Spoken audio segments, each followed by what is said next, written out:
Islam ọ̀nà ni ẹ̀ máa mú wá báyìí tí àwọn ọmọ olóògbé Yàfin Elizabeth Babatunde tí wọ́n sanwó fún. A'udhu billahi minash shaytanir rajim. Bismillahir rahmanir rahim. Allahu nurus samawati wal ard. Mathalu nurihi kamishkatin fiha misbah. المصباح في زجاجة الزجاجة كأنها كوكب دري يوقد من شجرة مباركة زيتونة لا شرقية ولا غربية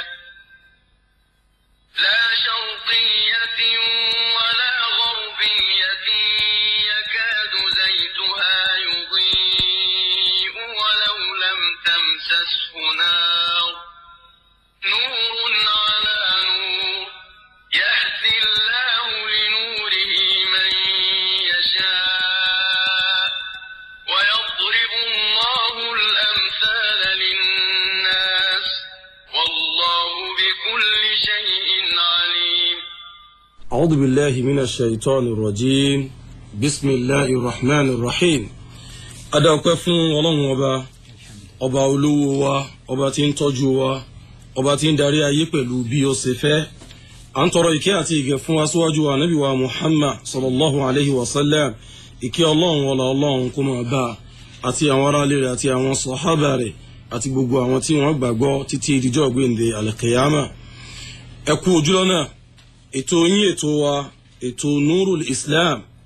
Ètò tí a pè yama ní ìrántí màmá wa Alájà Elizabeth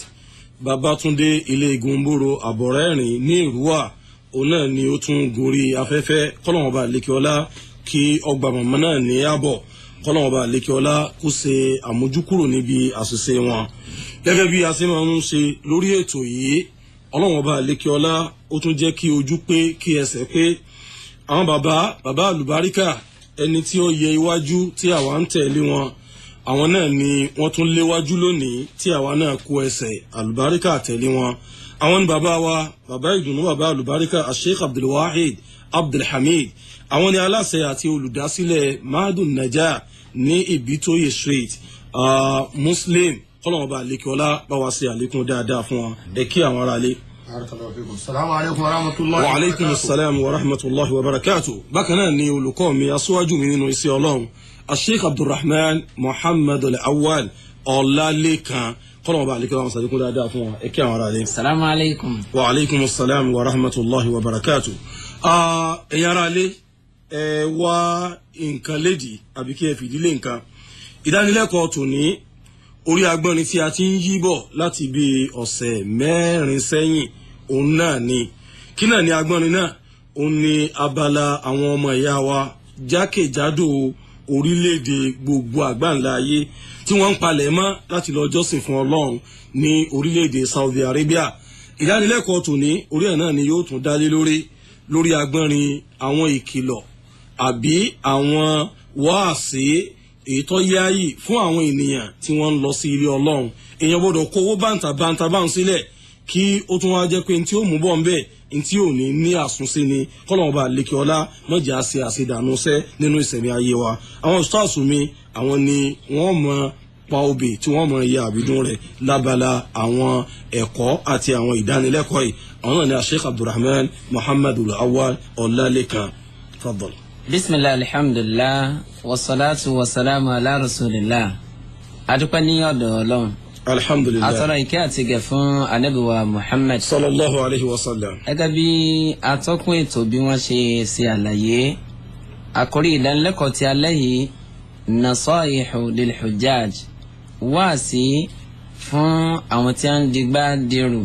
láti lọ ṣiṣẹ́ hajj ní pàtàkì jùlọ fún ọdún yìí. À ń bí Ọlọ́run bá subhanahu wa ta'ala kó ṣe ájì náà ní alálọ́bọ̀ fún ẹnì kọ̀ọ̀kan wọn. Ọlọ́run má fi kọ́bàrí wọn sí ọ̀hún, jẹ́ kí wọ́n lọ láyọ̀ kí wọ́n sì dé láyọ̀ àti àlàáfíà ara. Ọlọ́run má jẹ́ kí wọ́n sọnù ní Mẹ́kà o. Ọlọ́run bá ní fi sọ̀rọ̀ rẹ̀ sọ wọn, dáàbò rẹ̀ bò wọ́n, má jẹ́ wọ́n ṣàárẹ̀, wọ́n lọ láyọ̀. ọlọ́run jẹ́ kí wọ́n dé láyọ̀ àti àlàáfíà ara wọlá ìpè méjì lọ́lọ́run kí wọ́n bẹ́ẹ̀ nìkọ̀ọ̀kan wa náà láyọ̀ àti ìdùnnú wòye ẹ̀mí ká máa dágbére fáwọn náà pé ẹ̀sákò palẹ̀mọ́ láyọ̀ ní ẹ̀ẹ́dẹ́ ma dhalika ala Allahi bi aziz. Àmín. Ní ìbámu sí ọ̀rọ̀ òjíṣẹ́ ńlá Muhammad sallallahu alaihi wasallam tí ó sọ nínú hadith èyí tí Abu Hurairah tí ó gbà wá hadith yìí àárínú Bukhari bákan náà àárínú Muslim òjíṣẹ́ náà bá sallallahu alaihi wasallam sọ pé man hajja hadha al-bayta falam yarfuth walam yafsuq raja'a kama waladatu ummuhu. Ànábì ní ẹni yòówù tó bá relé Ọlọ́run ọba ìyẹn ní Mẹ́kà láti lọ ṣe àwọn ìjọsìn èyí tó pàtàkì wọn ní falam yarfuth tó wá ṣọ́ra ṣe níbi iṣẹ́ hajj rẹ̀ èyí tó fẹ́ ṣe ọ̀rọ̀ àlùfànṣá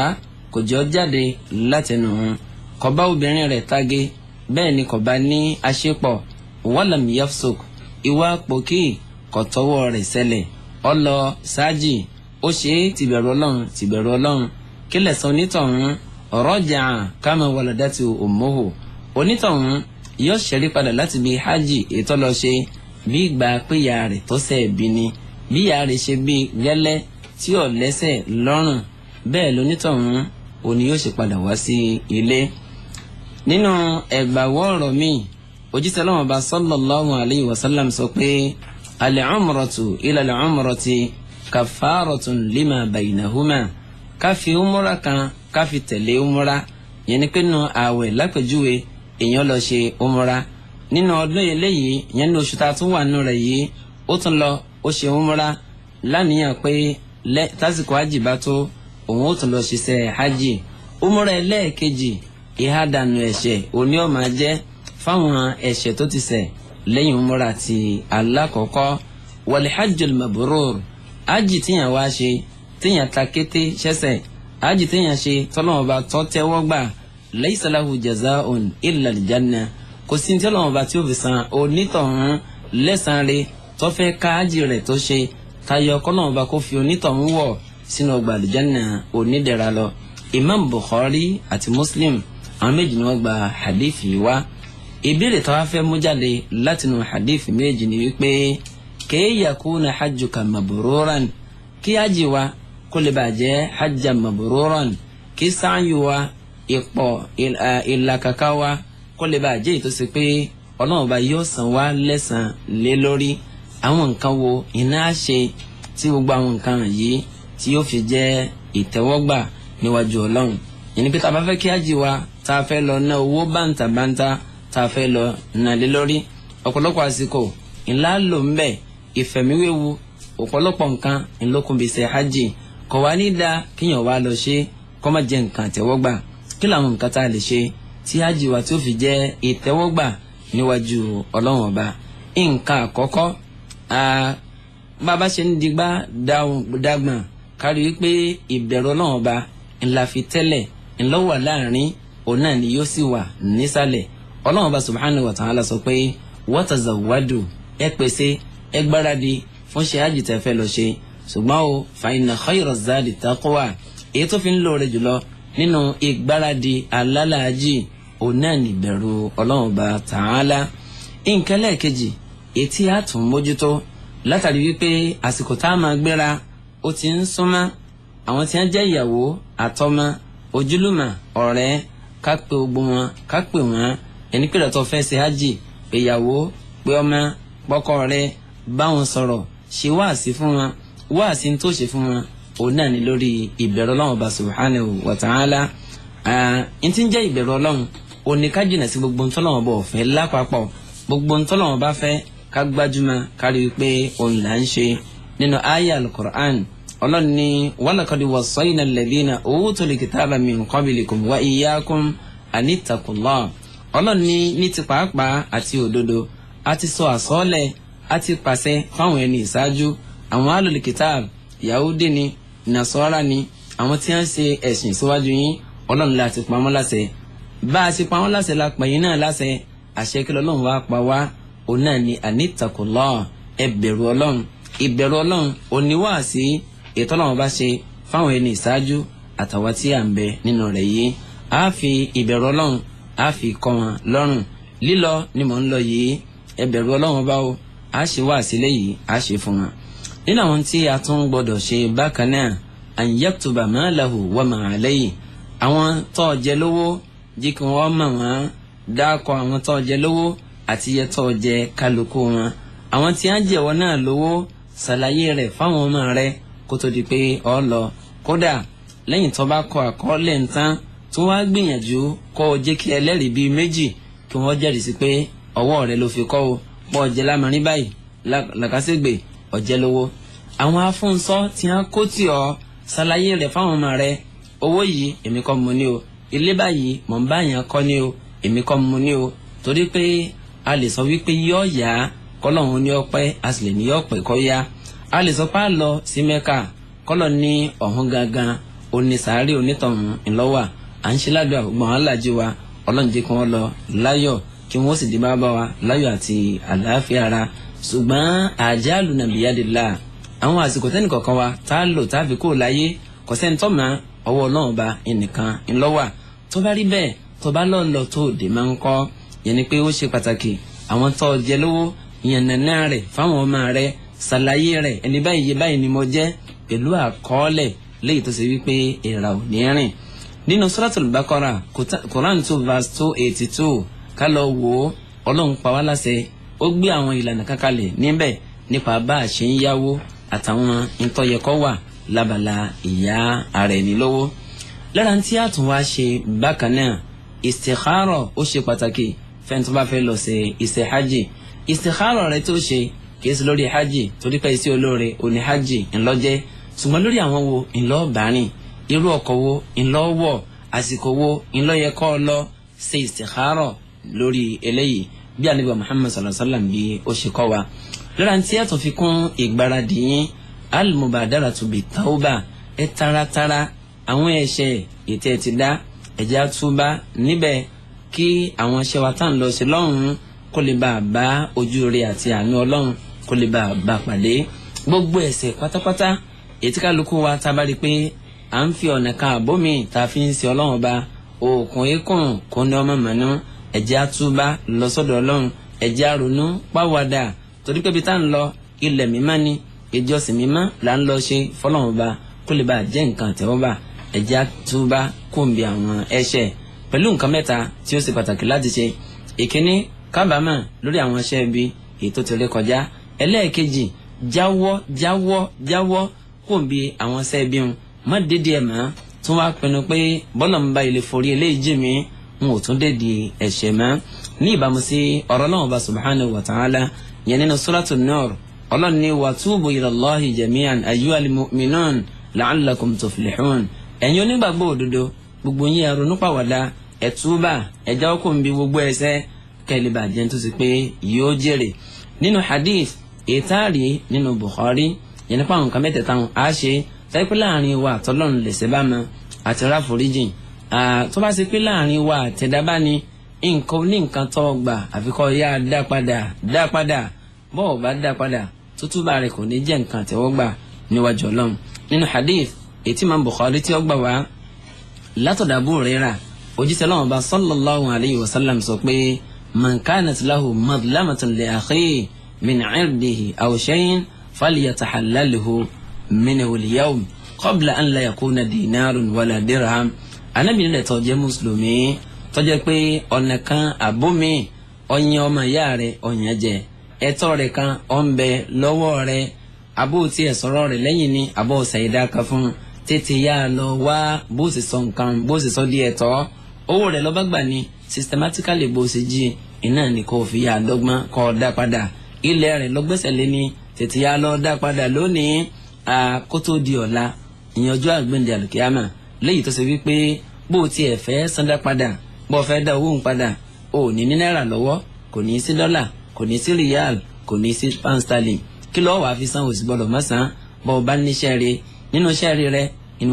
wọ́n ti bò fún onítọ̀hún bí iṣẹ́ rẹ̀ bá ti á tán pátápátá àjẹpẹ́ inú ẹ̀ṣẹ̀ tó onítọ̀hún wọ́n mọ̀ wá bùlé ẹ̀ṣẹ̀ onítọ̀hún kọ́lọ́n kọ́ sànù wa irú ẹni bá ní mú fúlísù ẹni tó ṣe wípé ó ti kọ́ jèrè tẹ́lẹ̀tẹ́lẹ̀ ó tún wá padà dẹ́ni tó ṣọ́ọ̀tì Ọlọ́run ò má jẹ́ ṣọ́ọ̀tì láyé àti lọ́jọ́ gbẹ̀ǹdẹ̀ àlùkìyámà. nǹkan tá a tún dìkun iṣẹ́ wa an yaqsuda bi hajjihi wajha Allahi ta'ala wa dar al-akhirah hajj rẹ̀ tó fẹ́ ṣe ẹ dákun ẹ jẹ́ àṣàfọ̀mọ́ rẹ̀ fọlọ́run ṣé nítorí tọ́lọ́run bá nìkan ṣé nítorí ọjọ́ gbẹ̀dẹ̀ àlùkìyámà ṣé nítorí ẹ̀san tó fẹ́ gbà níwájú Ọlọ́run bá má ṣe nítorí iṣẹ́ àárẹ̀ mi má ṣe nítorí iṣẹ́ àgbọ̀ mi má ṣe torí kó lè bá máa fi ṣe ìyàrá àníkọ́ ọmọ lọ ṣe hajj rẹ̀ torí kí ó kọ́ kó lè bá kún ó kọ́ débi pé wọn bá yẹ lè pè ọ́ ní aláàjì báyìí ọba gbogbo èèyàn ọba wọn jẹ́ ni pé sẹ́rù pé tó tiẹ̀ rọrùn ni ẹ wá dúró wàhálà tí mo ṣe ẹ wá dúró ọjọ́ tí mo lò ẹ tí wọ́n lè fi aláàjì síbi ọkọ mi má jì ò rí bẹ́ẹ̀ ṣùgbọ́n ṣe nítorí tọ́lọ́run bá má ṣe nítorí kó lè bá lọ ka eyín kíkan ò sínú ṣe hajj kò sí lára rẹ̀ tọ́rọ̀ wà ní ti tọ́rọ̀ tọ́ wàá ya dẹ̀dẹ̀rẹ̀ kalẹ̀ nítorí pé ọ lọ sí hajj ká lè bá rí pé ọkà eyín ẹ̀dá kan ẹjẹ́ abẹ́rẹ́ Ọlọ́run ẹjẹ́ àṣẹ nítorí tọ́lọ́run bá nìkan ṣoṣo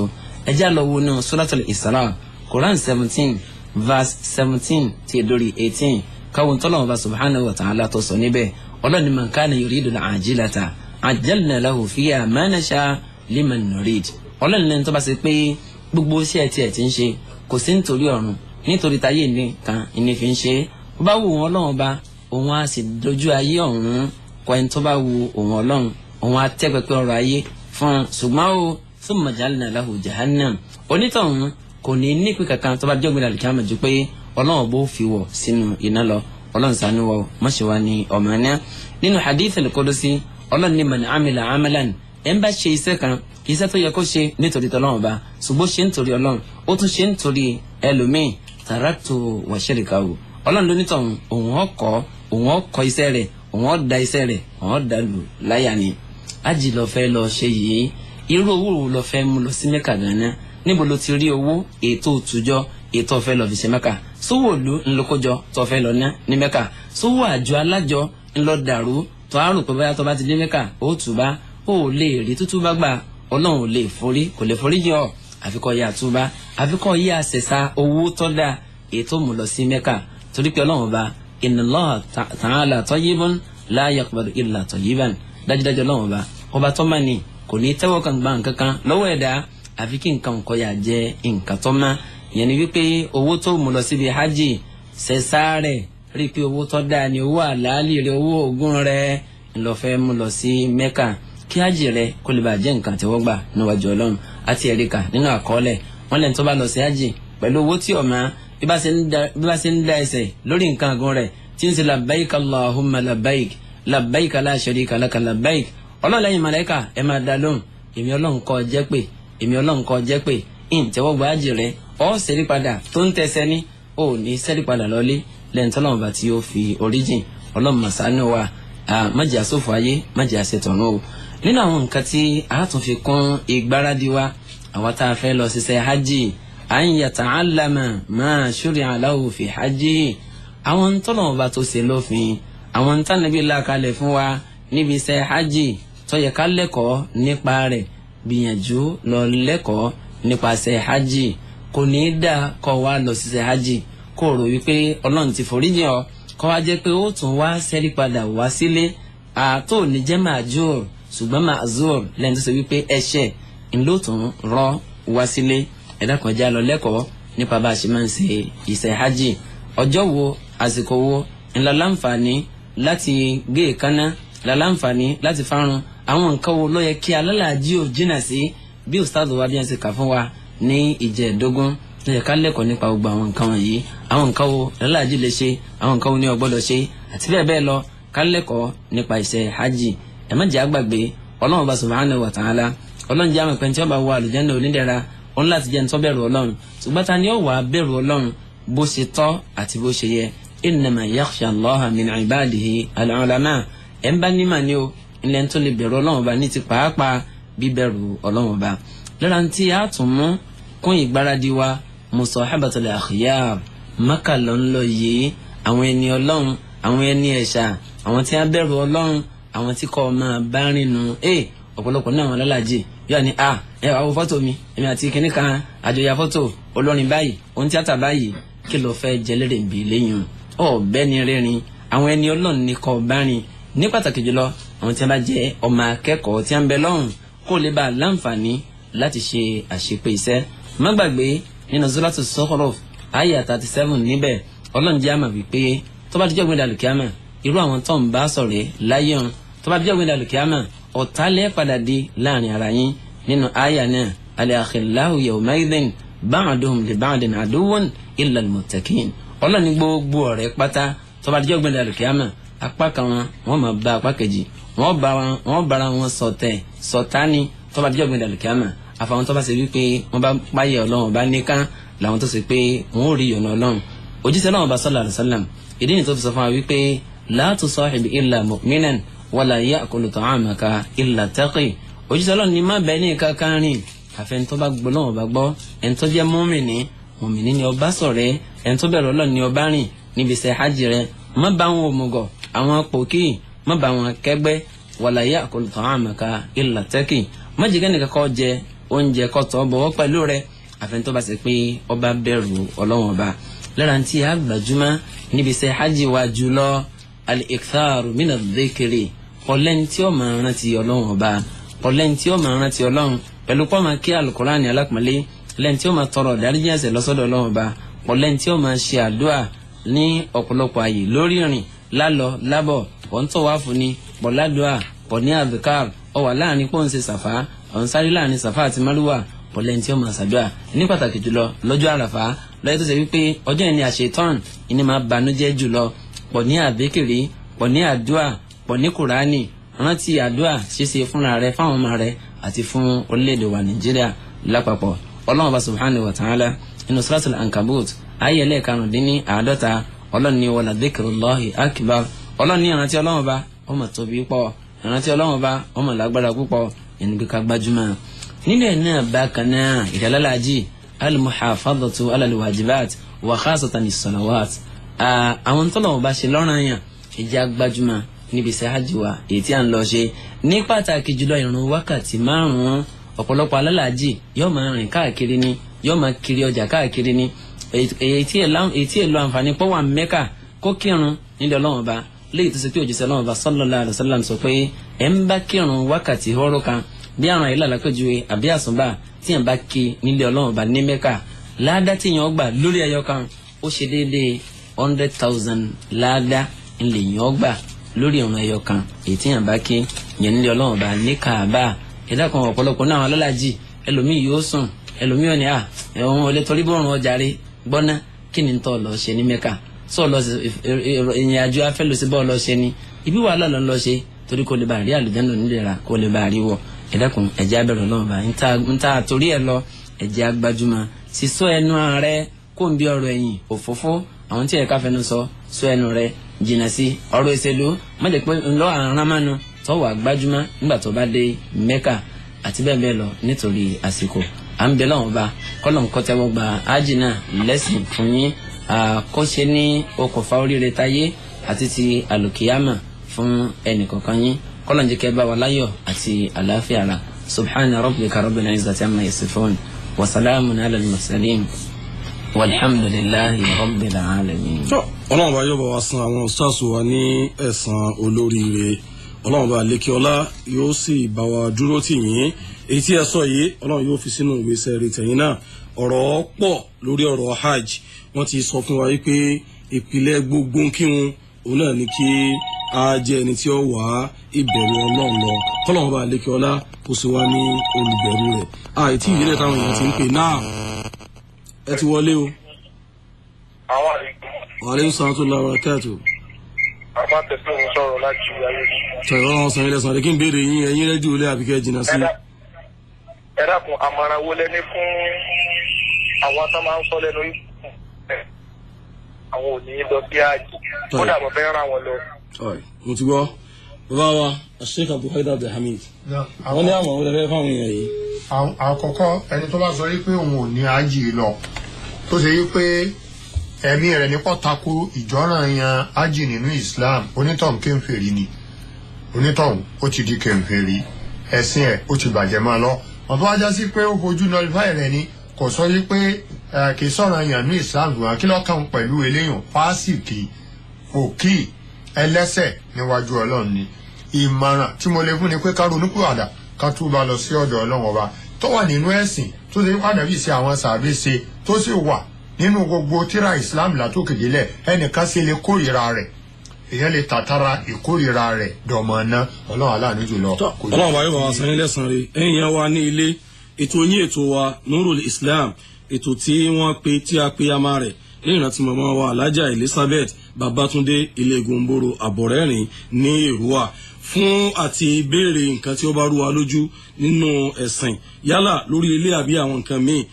1132 ẹ jẹ́ agbọ́ lẹ́ẹ̀kan sí 08071391132 òun ni ẹ pè wá sí kọ́nàmọ́ba lèkì ọlá kí ọ jẹ́ kí a jọ gbọ́ àgbọ́yé ẹ̀sìn. àwọn tí wọ́n jẹ́ olùdánilẹ́kọ̀ọ́ àwọn tí bá wa sọ ọ̀rọ̀ tí ó pọ̀ jù wọ́n ní kí a mú tí a lọ mú bá òun ni kí a tún gbìyànjú àti túbá náà.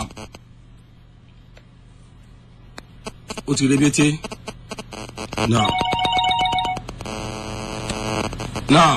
ẹ ti wọlé o ó ti rebete. wọ́n ní kí a gbìyànjú kí a rí pé a túbá nu gbogbo tí ọ̀dà pátápátá nínú ìmúkúmu ní ìsìnà ṣíṣe ní tẹ́tẹ́ títa ní ọ̀rọ̀ ẹ̀yìn ní kéèta ní gbogbo àwọn nǹkan wọ̀nyí ni wọ́n kà lẹ̀ fún wa pé àti sí ń lọ nígbà tó wá fẹ́ lọ sí hajj òun ni kò máa wọ́nà bí ó ṣe túbá ń bẹ̀. náà salamu aleykum ó ti rebete. náà Sheikh Abdulrahman Al-Awwal ẹ dákun àwọn èèyàn tí ẹ máa ń lọ sí hajj kó tó di pé àràfà ó parí tí wọ́n ti máa fi sábà káàkiri òun kí ni ìhà tí Islam kọ sí. ọlọ́run san yín lẹ́san rẹ̀ lára àwọn nǹkan tí ó yẹ kálàlájì kan lẹ́kọ̀ọ́ nípa rẹ̀ òun lè lẹ́yìn jẹ́ ṣé ká tó lọ àbí. kí òòrùn tó wọ̀ ní àràfà. tó lára àwọn àṣìṣe táwọn alálàjì tí a máa ń ṣe nù tí wọ́n bá ti lè dé àràfà báyìí tọ́rùn bá ti lè wọ̀ báyìí kálukọ́ máa dé sálákà ẹ̀dá kan ẹ̀ ń bá ṣe léyìn lọ́kùnrin irú onítọ̀hún ó ti dáná ìrántí ọ̀pá ọ̀ ọlọ́run bọ́ sànù wa o ká lẹ́kọ̀ọ́ nípasẹ̀ hajj tá a fẹ́ lọ ṣe àti ìlẹ́tọ̀ọ́ láti dá nǹkan kan bọ́ táàbì ṣe kẹta nínú mẹ́rin ìyẹn ní ọjọ́ kejì tàbí ní ọjọ́ kẹta tí a bá ṣe àràfá ọlọ́run bá yóò sànù ayọ́gbà. ìbéèrè tí a fi kanlẹ̀ torí pé ọjọ́ kọ̀ bá wa ṣe ọ̀rẹ́ wọ́n ní a rí àwọn èèyàn tó jẹ́ pé tí wọ́n bá dé àràfá ijó ni wọ́n máa ń jó sílẹ̀ ìhun náà tún wà nínú tí wọ́n lọ sí náà ni. ọlọ́run sàn yín lẹ́sìn. hello. mùsùlùmí béèyàn bá tí ì dé rí ìwé pé èèyàn wà ẹ gbọ́ kí ni ti ń yá wa lórí ná kí ni ti ń lò wá nínú. àwọn iṣẹ́ tó o ṣe lọ ewu lọ́mọ tọ́lọ́run bá sọ fún un pé òun ti ẹ̀ tẹ́wọ́ gbà àtàwọn sọ̀hábà àwọn tí wọ́n fún ròdù ní pé wọ́n wà lùjánà látàyé lórí pé wọ́n sì ń bẹ̀rù ọlọ́run lórí ẹ̀ náà ni wọ́n wà. àtàwọn Umar ibn Khattab wọ́n ló ń tẹ̀sí àwọn kan bá mi nínú ọgbà àlùjánà ń dẹ̀rẹ̀ báyìí tí kẹjọba tí ìwọ inú àlùjánà òun ò ní yé èrò ọlọ́run bá bà ṣẹ́dàkùn àwọn tá a jẹ́ mùsùlùmí agbọ́dọ̀ jẹ́ ní tí ó máa ronú nípa abójú àlùkí àmà wa bí ó ṣe dá inú sáré wa bóun ni ó ṣe dùn ún wò kọ́nà ọba kó ṣe wá ní olùbẹ̀rù rẹ̀ kó sí alọ́mọ àlùjànnà ọlọ́mọ ṣe wá ní ọmọ náà. fún ìparí gbogbo ẹ̀ kọ́nà ọba àlekíọ́lá kí ó dúró tì wá atẹ́gùn àbí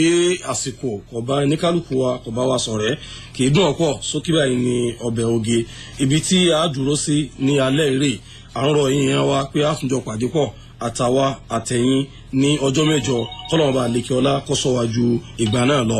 amójú ẹ̀rọ wa tí wọ́n ń gbé sókè tí wọ́n ń gbé sílẹ̀ àwọn náà ni Adéwùmí Àlùkò ẹni tí ó jẹ́ olóòtú ètò ní Alhaji Tọ́yè Abọ́ládé èmi ọmọ ìyá yín nínú Islam òun ni Iskeel Hamza yẹ̀yẹ́ ń ṣe máa ṣàlámà.